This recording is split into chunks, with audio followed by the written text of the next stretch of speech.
നാട്ടിലെ ദുക്രാനയും saint Thomas day ഒക്കെ കഴിഞ്ഞതിന് ശേഷം കേട്ടോ നമുക്കൊരു സൺഡേ ആണ് ഇവിടെ ദുക്രാനയും സെന്റ് തോമസ് ഡേ ഒക്കെ ആയിട്ട് നമ്മൾ ഇവിടെ ആഘോഷിച്ചത് കേട്ടോ. അപ്പൊ ഇന്നൊന്ന് പള്ളിയിൽ പോവാന്ന് വിചാരിച്ച് പുറത്തിറങ്ങിയപ്പോഴത്തേക്കും ദാ കിടക്കണു നിറച്ച് ഭയങ്കര പൊടിക്കാറ്റായിരുന്നേ. ഇത്തവണ ഞാൻ പള്ളിയിൽ പോണേനെ വേറൊരു സ്പെഷ്യാലിറ്റി കൂടി ഉണ്ട് കേട്ടോ. കാരണം പള്ളിയിൽ നിന്നുള്ള ട്രാൻസ്പോർട്ടേഷനിലാണ് നമ്മളിന്ന് പോണത്. അത് സ്കൂൾ ബസ്സിലായിരുന്നു കേട്ടോ. കുറെ നാൾക്ക് ശേഷം സ്കൂൾ ബസ്സിൽ കയറിയതിന്റെ ഒരു പ്രത്യേക ഫീലിങ്സ് ഉണ്ടായിരുന്നേ.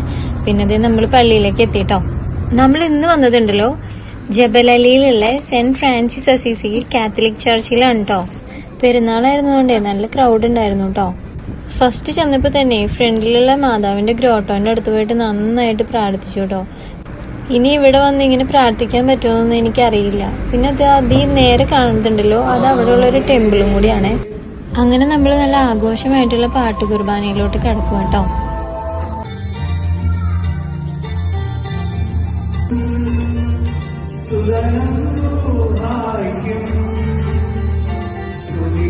പോകാൻ ഭയപ്പെട്ടിരുന്നപ്പോൾ അവർക്ക് ധൈര്യം.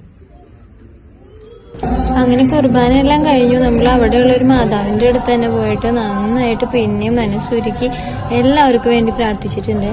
ഇനി അങ്ങോട്ടുള്ള ലൈഫിൽ എന്താകുമെന്ന് അറിയില്ല, എന്നാലും മാതാവെ അനുഗ്രഹിക്കണേ എന്ന് പറഞ്ഞിട്ടുണ്ട് കേട്ടോ.